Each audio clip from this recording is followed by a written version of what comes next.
Okay, so we've got some breaking news in regards to the next trailer for Final Fantasy XVI. This is actually so breaking that I got out of bed in the middle of the night to record this video, but Yoshi P did speak during TGS this weekend. I think you might actually still be speaking now. It's being updated as I record this, but this is all being translated and reported to us by the wonderful Audrey on Twitter. Again, if you do not follow Audrey, please go give her a follow. She does such a fantastic job breaking all of this news and translating it for a lot of Final Fantasy fans. So he mentioned some really interesting tidbits in regards to the next Final Fantasy XVI trailer, saying that they hope to release the next trailer next month. That's October. They are also close to the final stretch of development and that they have all of the visual effects finished for the game. However, there's still a lot of sound design that needs to be done, so much so that the sound designers are a little bit upset with him, which is kind of funny to think about. Another thing is that he hopes to also hopefully reveal a concrete firm release date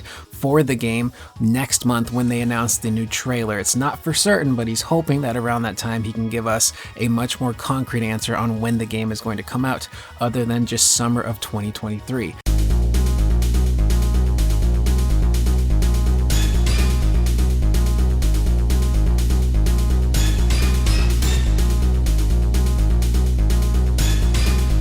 Now, the last tidbit here that he mentions is actually really interesting, in that he says that adjustments are being made for people who are not fond of action games. And Audrey does have a quote here from Yoshi P himself in regards to what he's talking about. Yoshi P says the team spent quite a lot of time and money to ensure different types of play styles and mechanics that allows anyone to play the game, even if they're not good at action games per se, which is really interesting. So I'm starting to kind of rack my brain around what that could mean. So obviously we have the traditional action type games like Bayonetta, Devil May Cry. Final Fantasy XVI seems to be taking a lot of inspiration from a lot of those types of action games. So I'm wondering, how do you take an action game and mold it into a way that someone who's not too fond of them would play it? So I'm starting to wonder, will there possibly be modes where the game is maybe a little bit easier, maybe gameplay styles where you can change them, and accessibility options where you can,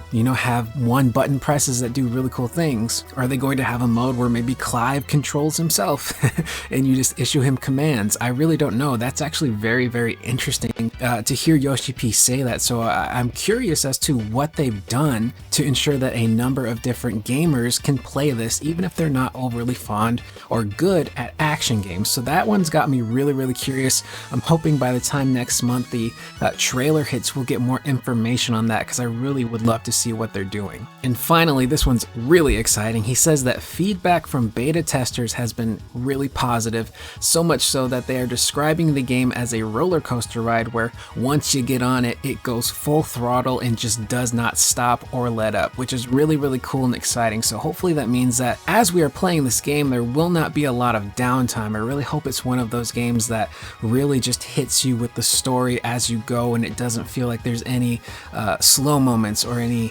lulls in the story or with the gameplay. So that's really cool and exciting, and perhaps it being more of an action game this time around is contributing to that roller coaster-esque feeling. So as for when we're going to get that next trailer, again, it's supposed to be next month in October. As of right now, Square Enix does not have any showcases announced or planned. However, it is possible that maybe there will be an exclusive showcase for 16 at a State of Play. 16 has been closely associated with State of Plays. We got the game's first reveal at a State of Play. It is going to be a PS5 exclusive, so it is entirely possible that Sony would want to put forth a showcase State of Play for Final Fantasy XVI sometime next month. So I'm assuming as more time passes, we'll get some more information in regards to how exactly they're going to show off that trailer. Is it going to be at that State of Play? Will Square hold their own showcase event, or will they just drop it on us on the internet? We really don't know, but this is some really cool and exciting news. We were all kind of disappointed when TGS kind of came and went and there wasn't really any updates on 16 in particular. There were some really cool pamphlets they were handing out to the attendees at TGS that had some really cool FF16 artwork on it, which got some people speculating that maybe we would get a new trailer, but I didn't fall into that camp. I just kind of assumed that it was just something nice to hand out to a lot of the people attending the trade show, and it's something that they can take home with them. It's something special and unique that not a lot of people will get their hands on. So with that being said, I am Curious Corduroy. That is the video for now. That is the news for now. If anything else happens, I will make a follow-up video. Again, thank you to Audrey for breaking this information. She's absolutely wonderful. If you guys have any thoughts, please leave those in the comments down below. I will see you guys in the next video. Please remember to always be excellent to one another.